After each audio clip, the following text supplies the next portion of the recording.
Welcome back after a short break, this time in a new session entitled Hydrogen, Poland versus Europe and World Overview. I will try to shed a slightly different light onto the developments. Poland seems to be somewhat a blank space here that will stand a chance of being filled up with new technologies and solutions. The situation as it is certainly deserves to be changed, but it is a good way to overcome certain economic obstacles that Poland and the entire Union is going to have to face in connection with the COVID-19 crisis.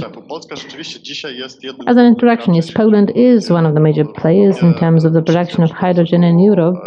It is estimated that it is just the Netherlands and Germany that produce more hydrogen than Poland, and it is mostly the one that is used for the production of ammonia and hydrogen, but it is mostly the grey hydrogen that is the one obtained from fossil fuels. We practically do not produce renewable or clean hydrogen yet. So what we are risking is that if we do not change it, if we do not start entering the market more forcefully, we might lose this high position.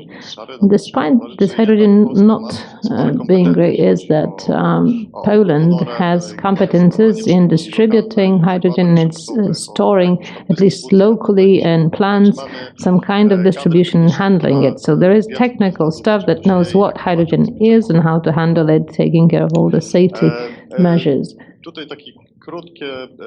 What you can see here is a short overview of how the prices of hydrogen would have to be shaped in the future of the clean hydrogen, so that we can talk about the construction of a healthy economy based on hydrogen. So we cannot rely on subsidies for a long time, as it cannot form the basis for building strong economies. It cannot be the only economic stimulus after we've fought COVID-19. What you can see here is more or less the price level that we should reach in terms of green hydrogen or low-emission hydrogen or clean one, as whatever name we give it, but you can see that the price would have to be 1.52 euro per kilogram of hydrogen for us to be able to say that we can really offer and deploy most of the applications that have been mentioned here. So be it transportation, the use of hydrogen in the industry and vessels, so that it can pay off without subsidies and it can finance itself on a long-term basis. So this is a level that is hardly obtainable today. Not so long ago, we've carried out an analysis and we saw the prices of producing renewable hydrogen are in the European Union, given some average conditions of solar exposure and so on, and onshore wind, offshore wind. In many countries, PV is the main source. In Poland and its neighbors, the wind onshore is the main source, or the offshore wind as well. But still, the prices, as you can see, are far above the level that is desired. But we are getting closer to those. As you know, the technologies, both photovoltaics and the costs of producing energy from the wind are dropping drastically year to year, so definitely we can reach lower price levels soon.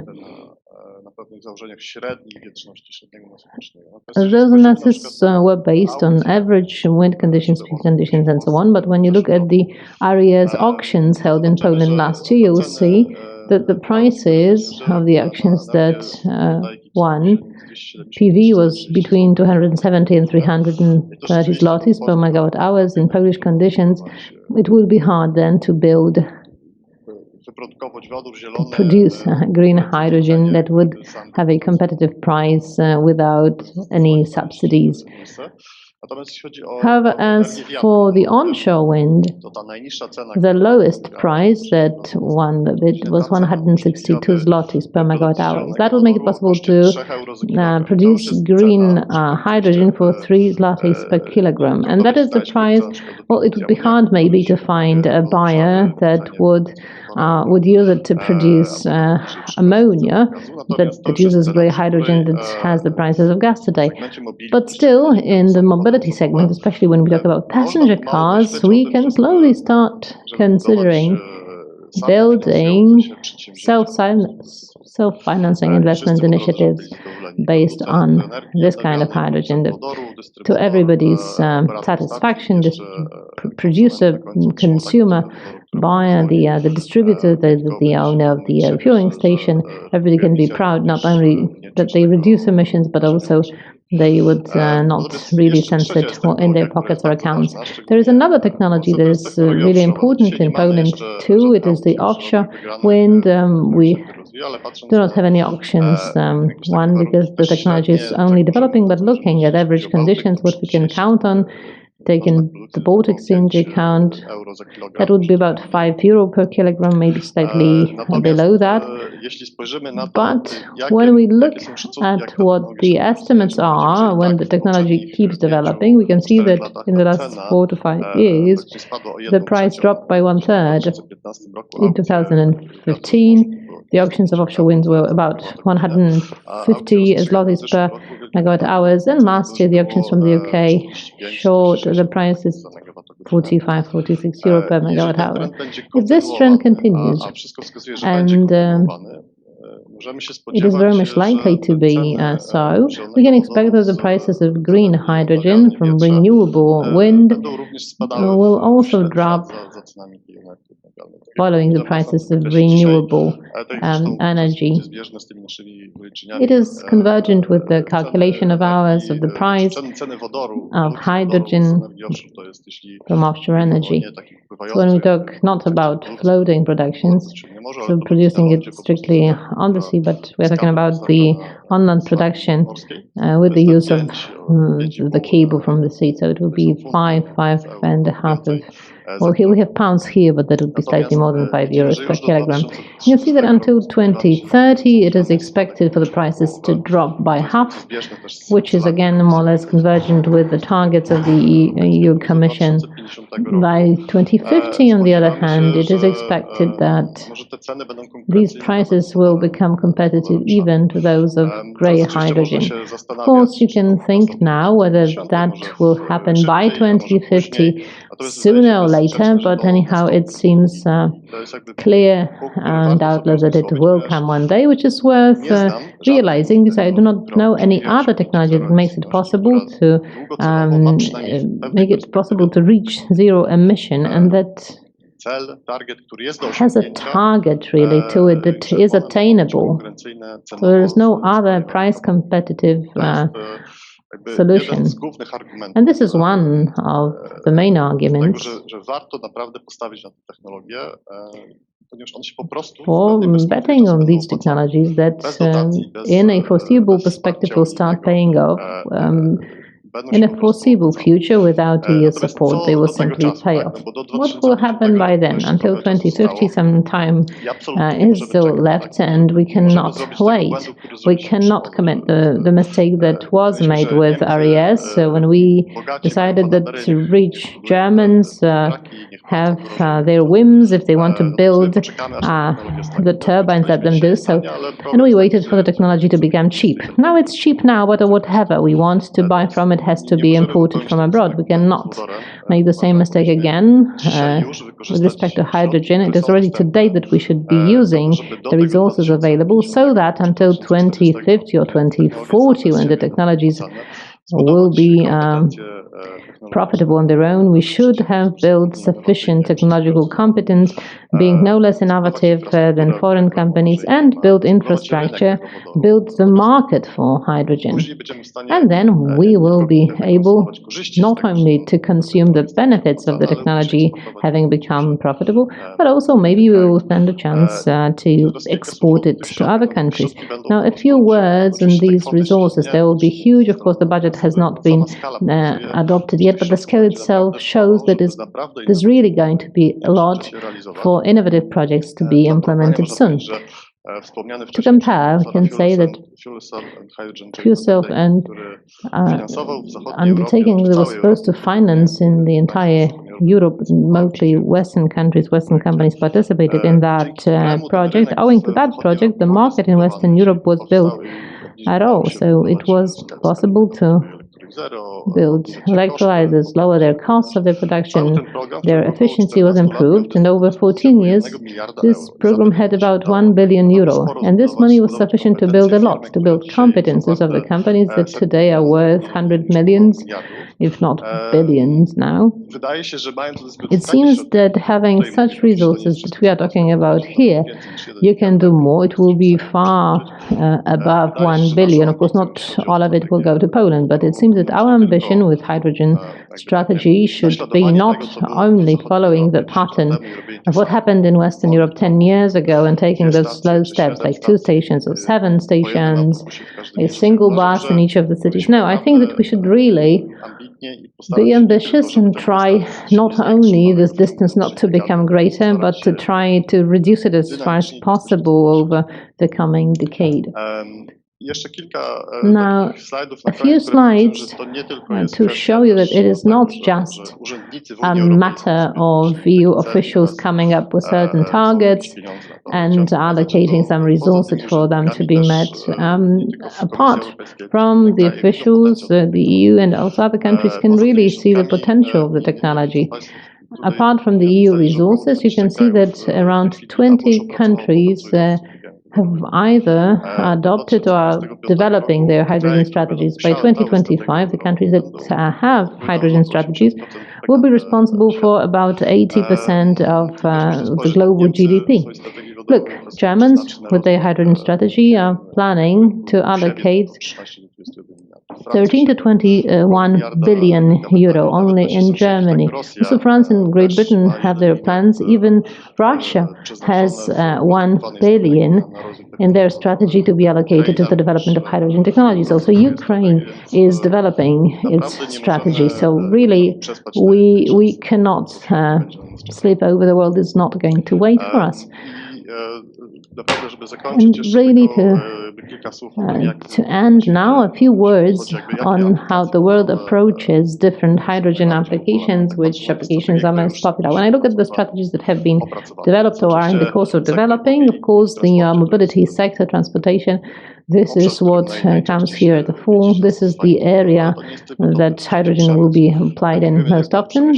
Then industry, we are not only discussing the industry that already uses hydrogen, for example, ammonia as mentioned by Professor Gies, but these are new applications, like, for example, to produce steel, where coal can be replaced with hydrogen in the production process. But there are also countries that are already actively thinking about exporting clean hydrogen. Here I would like to mention Ukraine and Russia among them, so our neighbors. So really, unless we are active, it can prove in a decade that not only we won't be the third producer of hydrogen in Europe, but we will be its net importer, and we'll keep on importing it from Russia like we do in case of gas today. And now a few words on the ambitions of those strategies in terms of the volume of production envisaged by those strategies. In 2050, if you add it up, those circles showing the scope of ambitions, you would have far more than 1,000 terawatt-hours, and these are just a few states, and actually all over Europe around 325 terawatt-hours of hydrogen are produced. So you can see that Germany themselves want to produce by 2050 more than is produced in the entire Europe today. On the right-hand side, you can see ambitions concerning the development of hydrogen fueling stations. And again, we're not talking about 5 to 7 that will cover the demand in the country. We're not talking about the 4 stations in France that not only will make it possible to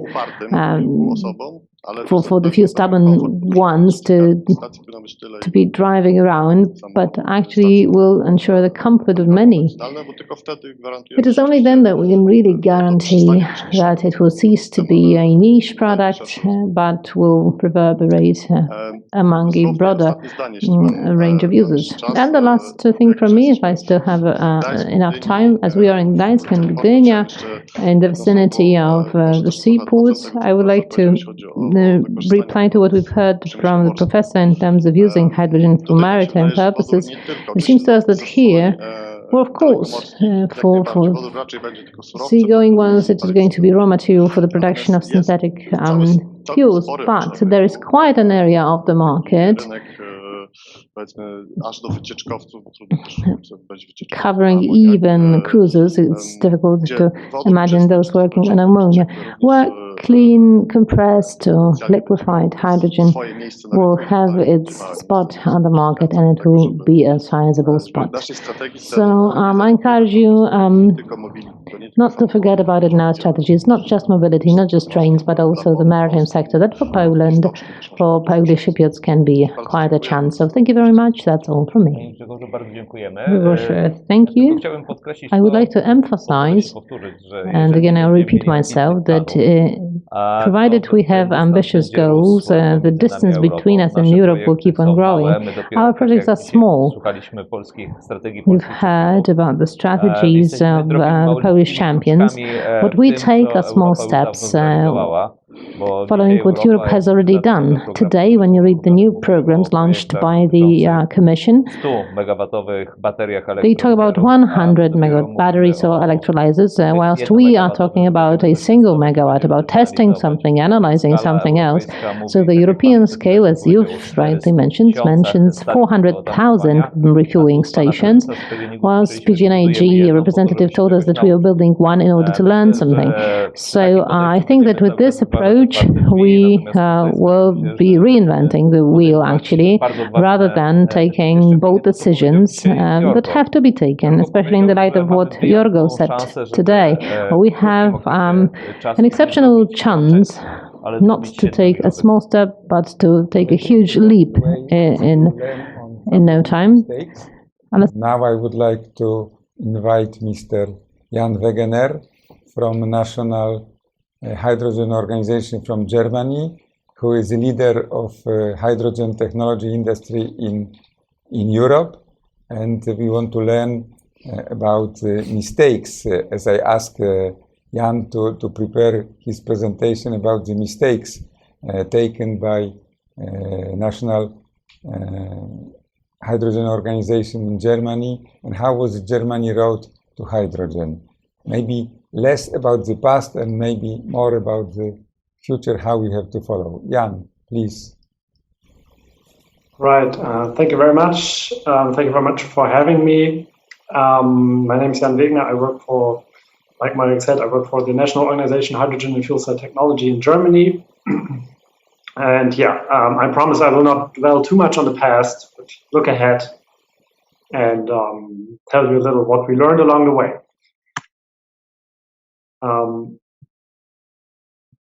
Right.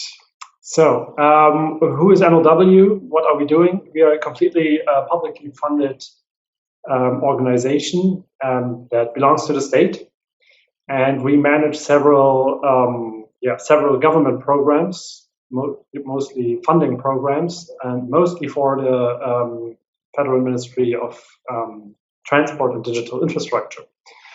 One of those concerns battery electric mobility. There's a national network of competence for sustainable mobility, really aimed very much at the municipalities and regions and the federal states. We are in charge of building up the charging infrastructure for electric vehicles, but we also are responsible for the mobility and fuel strategy, or we are helping the government to follow the lines of this mobility and fuels strategy. And here it's a lot more about larger applications, heavy-duty applications, LNG and shipping, but also hydrogen-related technologies like synthetic kerosene. And then there's a smaller program we do for the Ministry of the Environment, which is called the Export Initiative for Environmental Technology. And this, again, focuses very much on hydrogen and fuel cell technologies. So, for example, there's a German-Japanese cooperation in power to gas. There's also a lot about bringing hydrogen and fuel cell technology to developing countries.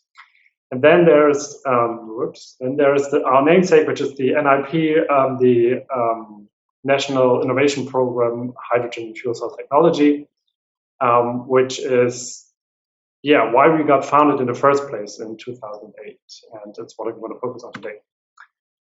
Just a few words. So you can see how we're set up. In our advisory board, you can find all the relevant ministries. So transport, economic affairs and energy, environmental affairs, and research and education. But we're also very much connected to local officials, academia, the industry, of course. And we really work as a central hub for what concerns hydrogen technologies in Germany.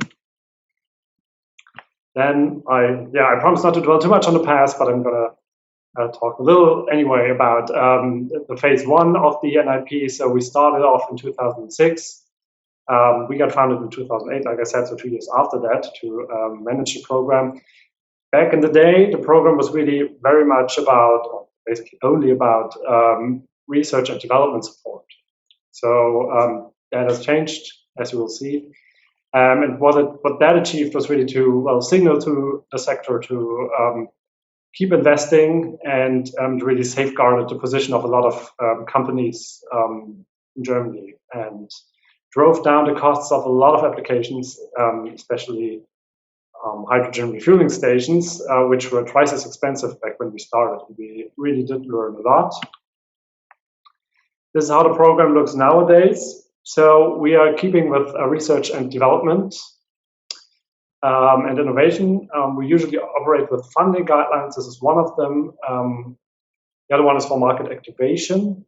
But let's get back a little to the research and development part. So how does the funding work? We really fund everything that's close to market. So TRLs 5 to 8. Here, the funding guideline is constantly open to submissions. So if you're a research organization or also a company, or usually they're consortia who apply, then you can always send in your application. But we have to prioritize because we get more applications than we can handle. There's not, the resources aren't unlimited, unfortunately. But typical projects would be on tanks, sensors, durability of fuel cell stacks, you name it. What does market activation mean? I guess everyone's kind of familiar with it. But here the idea, of course, is, the technology is there, but it's still too expensive when compared to conventional technologies. And this is exactly how the funding approach is also. So we have funding rates of 40 and sometimes a little more % of the innovation delta. And what does that mean? That means you compare it with the incumbent technology, for example, a diesel bus. And from the difference in prices, you get 40 to 45% of the as funding. And there are regular calls concerning, for example, cars, buses, and so on. Right now, we have a call open for electrolysis, one for forklifts, one for critical infrastructures, and one for refuse collection vehicles. But there might also be calls for infrastructure like hydrogen refueling stations. So we've heard about it already today a few times.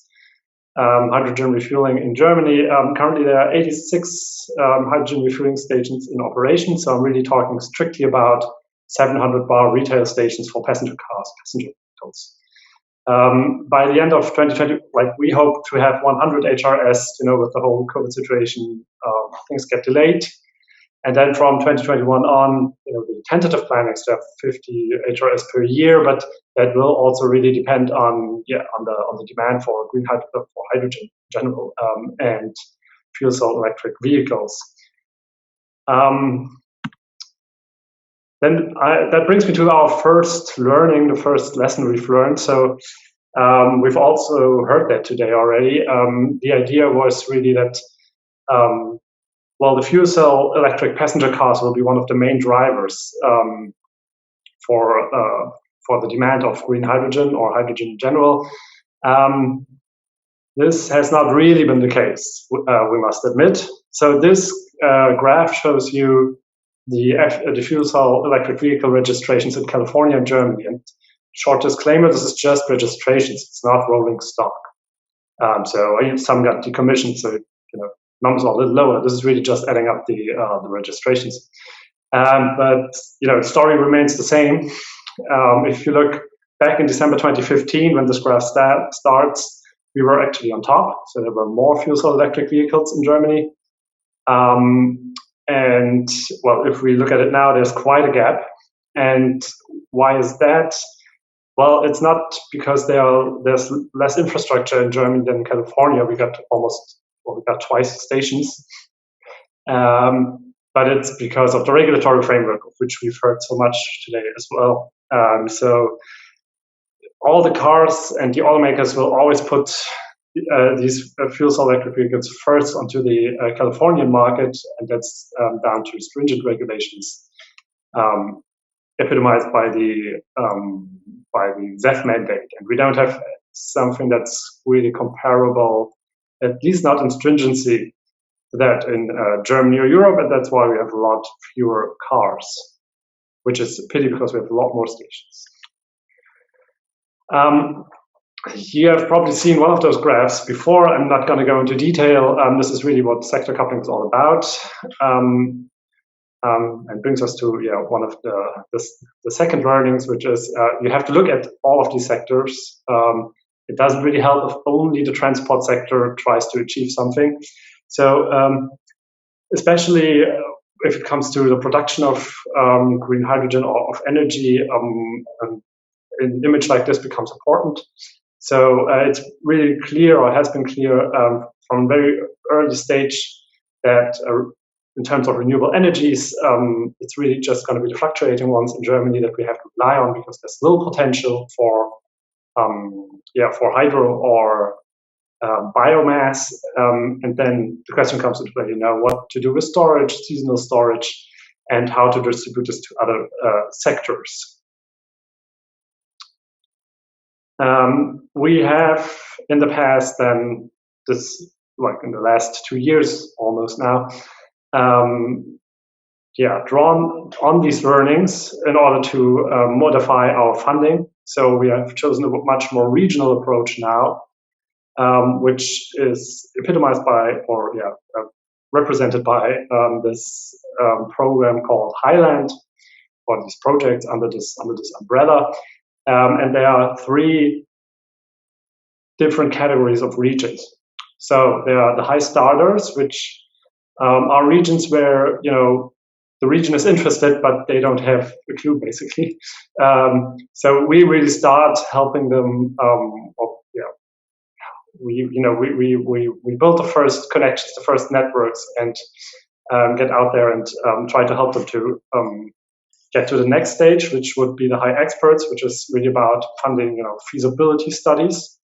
And the third stage are the high performers, which is then really concrete projects funded by, with several million euros per project, and which really cover everything from production to distribution to consumption, even though consumption often in this case means transport.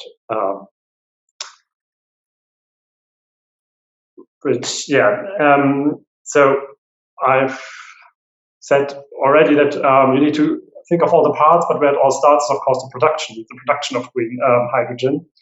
And we had commissioned a study in 2018. Well, that's not when it was commissioned, then it was actually done, which showed us pretty much what the price of green hydrogen is and what it should be, and how the industrialization of the sector can move forward. So what you see here is the price right now. So it's close to 10 euros, as you can see, and what different drivers or angles you have to get the price down. So the dark green box are what we call the EEG levies. That's basically what we fund our renewable energies with. And if you exempt hydrogen from that, you already almost halved the price for hydrogen. Then certain other elements come into play, grid charges. Then the reward for 300 euros per ton is also can also be turned around to say, okay, perhaps we should also just make the incumbent technologies a little more expensive and internalize the negative externalities. And you see the dark gray boxes below is similar to the picture that Gregor just showed you. When does hydrogen become competitive? So for fuel cell electric vehicles, the ability to pay a little higher price is there, but still have to get it really way down. And then for industry and the heat sector, other options are available. This brings me to another learning, which is closely connected to what I've said before. So both on the hydrogen production side, but also on the different sectors that need to be involved.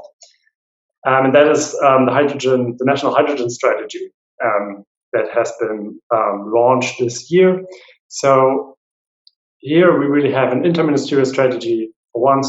So because I think Jorgen mentioned that quite a few ministries and also DGs in Europe weren't really interested in hydrogen for a long time. Now they are, and it's good. And there really is an acknowledgement that has been really important and lacking in the past, that hydrogen has to play a crucial role in the energy system, also in Germany.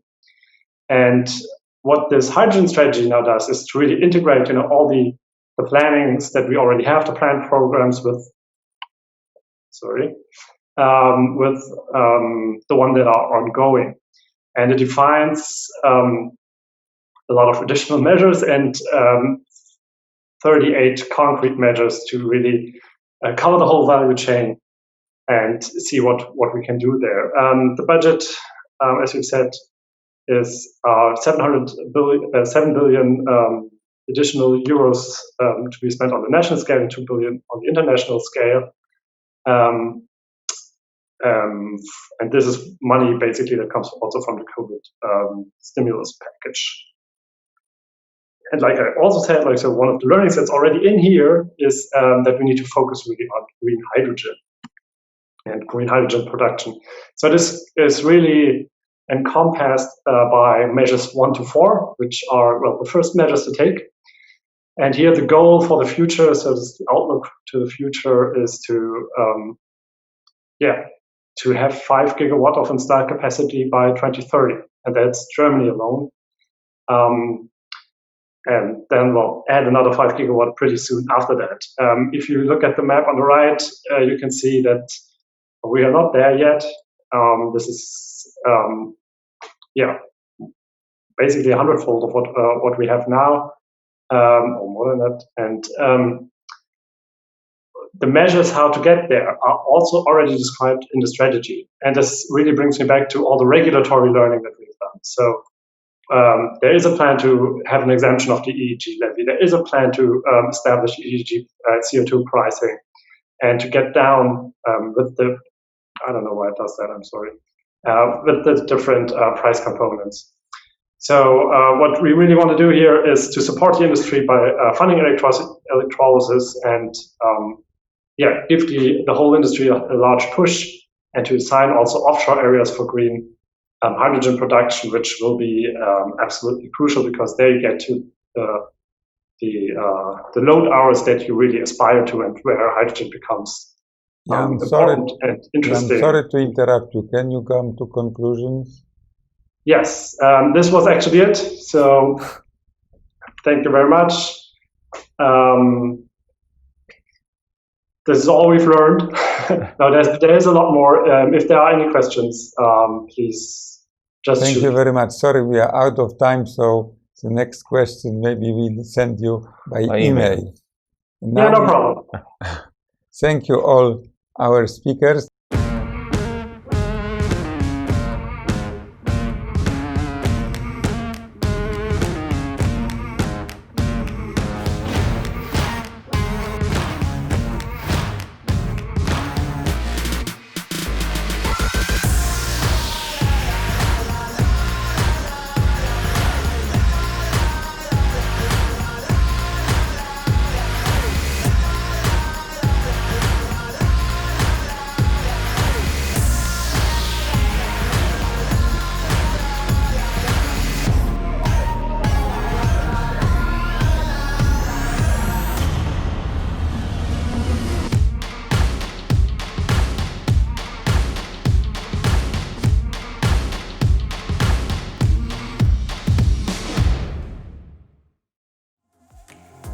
Wir befinden uns hier vor unserem neuesten Produkt, dem Fronius Sol Hub. Das ist ein dezentraler Knotenpunkt für Sonnenenergie. Hier im Sol Hub wird Sonnenenergie mittels Elektrolyse in Wasserstoff verwandelt. Der Wasserstoff kann dann für wasserstoffbetriebene Fahrzeuge abgetankt werden oder auch eben zum Beispiel im Winter rückverstromt werden und dann wieder in die Netze eingespeist werden. Dies ermöglicht Energiegemeinschaftsanlagen, Kommunen, Unternehmen, Logistikern, aber auch Landwirten, ihre eigene Sonnenenergie zur Erzeugung von Wasserstoff zu benutzen und mit diesem Wasserstoff emissionsfreie Logistik herzustellen.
From the very beginning, we feel the urge to move and discover the world. We walk, ride, drive, and travel. We're always on the move to learn, work, relax, keep fit, explore, and of course, to meet each other. When we can't, we confine our very nature.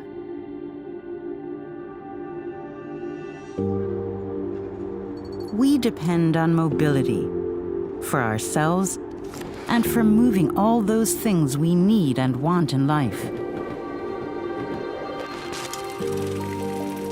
We've always been very ingenious when it comes to getting ahead faster, more safely, more reliably, and with greater comfort. Today, we need new solutions for new challenges. This is what drives us. This is why we're so passionate about mobility and always go that extra mile to move beyond what's possible today. We are pioneers in transportation, helping our customers keep the world in motion. As their trusted partner, we create ways to move people sustainably and seamlessly, from the first mile to the last.